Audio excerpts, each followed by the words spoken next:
जय माता दी दोस्तों, स्वागत है आप सभी का एक बार फिर से। माँ भगवती की कृपा आप व आपके परिवार पर सदा सर्वदा बनी रहे।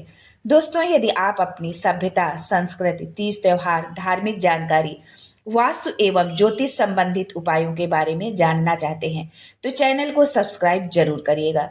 दोस्तों, सरस्वती पूजा हर साल माघ महीने के शुक्ल पक्ष की पंचमी तिथि को मनाई जाती है। यानी कि सरस्वती पूजा इस वर्ष 14 फरवरी को मनाई जाएगी। सरस्वती पूजा के दिन कई लोग अपने अपने तरीके से माता सरस्वती की पूजा आराधना करते हैं। शास्त्रों के अनुसार बसंत पंचमी के दिन माता सरस्वती हाथों में पुस्तक, बीड़ा और माला लिए श्वेत कमल फूल पर विराजमान होकर प्रकट हुई थी।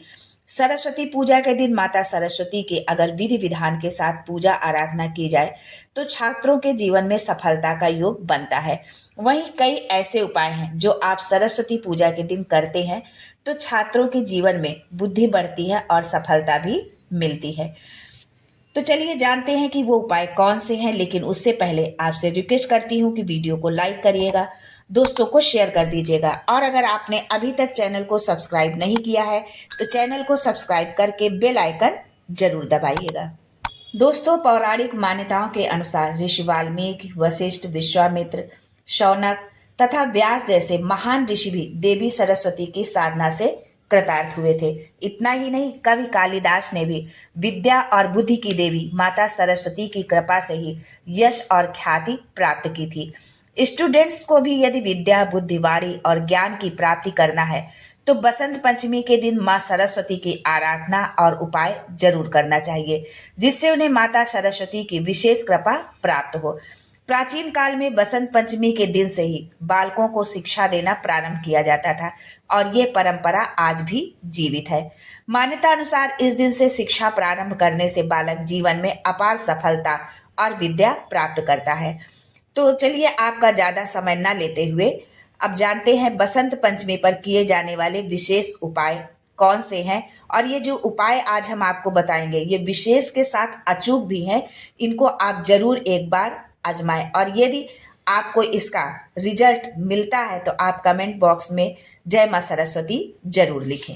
दोस्तों, पहला उपाय है कि देवी माँ सरस्वती की कृपा पाने के लिए आप बसंत पंचमी पर प्रातः काल उठते ही हथेलियों के मध्य भाग के दर्शन करें और दर्शन करते हुए ये श्लोक बोले, कराग्रे वस्ते लक्ष्मी, कर मध्य सरस्वती, कर मूले तु गोविंदा, प्रभाते कर दर्शनम।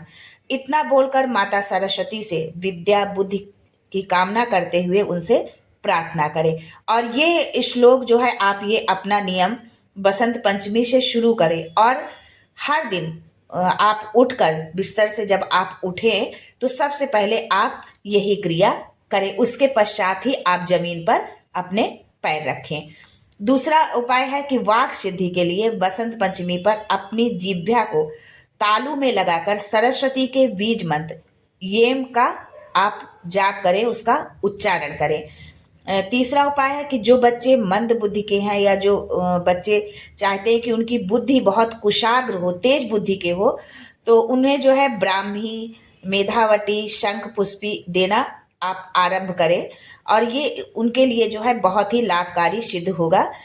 चौथा उपाय है यदि आप किसी विषय को कठिन समझते हैं या बार बार पढ़ने पर भी समझ में नहीं आता है और आप जब भी परीक्षा देते हैं तो उसी विषय में आपके मार्क्स जो है कम हो जाते हैं और बहुत मेहनत करने के बाद भी आपको उसमें अच्छे नंबर नहीं मिलते, आपको वो समझ में नहीं आता है, मतलब आपने पढ़ा तो है उसको पर जब आप परीक्षा देने बैठते हैं तो आपको वो विस्मृत हो जाता है, भूल जाते हैं आप और जो है अच्छे से उसका आप आंसर नहीं लिख पाते हैं। तो आप जिस सब्जेक्ट को आप कठिन समझते हैं या किसी सब्जेक्ट में कोई टॉपिक ऐसा है जिसको कि आप कठिन समझते हैं तो उसमें आप मोर पंख जो है रख ले बसंत पंचमी के दिन, तो इससे आपको बहुत फायदा होगा। जिनकी वाणी में हकलाना, तुतलाना जैसे दोष हो, इस दिन बांसुरी के छेद से शहद भरकर तथा मोम से बंद कर जमीन में गाड़ दें। यानी बांसुरी जो होती है उसके छेद में से उसमें शहद भरें और मोम से उसको बंद कर दें और फिर उसको जमीन में गाड़ दें। ऐसा करने से बहुत आपको लाभ मिलेगा। वाणी धीरे धीरे आपकी स्पष्ट होती जाएगी और जो हकलाना तुतलाना है वो धीरे धीरे खत्म हो जाएगा।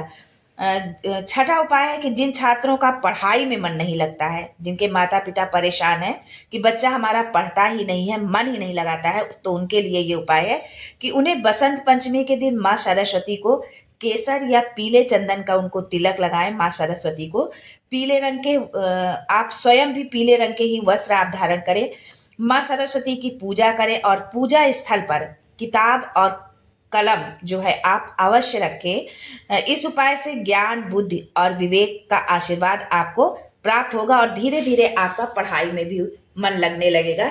ये उपाय जो है, जिन बच्चों का पढ़ने में मन नहीं लगता है उनके माता पिता ये उपाय जरूर करें जो है अपने बच्चों के लिए।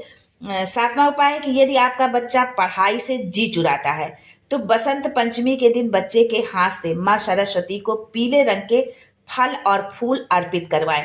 देखिए कभी कभी क्या होता है कि बच्चा हमारा कुशाग्र बुद्धि का है, बहुत तेज है, बाकी सारी चीजें उसे बहुत जल्दी समझ में आती है, लेकिन वो जब पढ़ने की बात करते हैं तो उससे वो जी चुराने लगता है, अपना ध्यान नहीं देता और कोई ना कोई बहाने बनाता है। तो उनके लिए ये उपाय है। इसके अलावा माँ सरस्वती का एक चित्र जहाँ बच्चा आपका बैठकर पढ़ता हो, जो स्टडी रूम हो या जिस स्थान पर वो बैठ के पढ़ता हो, वहां पर माँ सरस्वती का चित्र जो है जरूर लगाएं जो है। आठवां उपाय है दोस्तों, शिक्षा में सफलता के लिए मेहनत के साथ ही अध्ययन कक्ष का सही दिशा में होना अति आवश्यक है। कई बार वास्तु दोष के कारण भी छात्रों को शिक्षा में अच्छे परिणाम नहीं मिल पाते हैं। इसलिए आपका बच्चा कहाँ पढ़ रहा है, पढ़ते वक्त किस दिशा में उसका मुख है, चेहरा किस दिशा की ओर मुंह करके पढ़ रहा है, इस बात पर भी आपको जरूर ध्यान देना चाहिए। वास्तु के अनुसार पूर्व उत्तर या उत्तर पूर्व दिशा ध्यान और शांति की दिशा मानी गई है। सकारात्मक ऊर्जा का प्रभाव भी इसी दिशा में सबसे अधिक होता है। ऐसे में ये ध्यान रखें कि अध्ययन कक्ष इन्हीं दिशाओं में हो, साथ ही पढ़ाई करते वक्त बच्चे का चेहरा पूर्व या उत्तर दिशा की ओर हो तो बहुत ही अच्छा होता है। दोस्तों ये कुछ छोटे छोटे उपाय थे आपके बच्चों के लिए, तो आप अपने बच्चों के बेहतर भविष्य के लिए, उनकी कुशाग्र बुद्धि के लिए और जीवन में सफलता पाने के लिए जरूर अपनाएं। आज के लिए बस इतना ही दोस्तों, मिलते हैं अगले वीडियो में एक नई जानकारी के साथ। तब तक के लिए जय मां Saraswati and thanks for watching my video.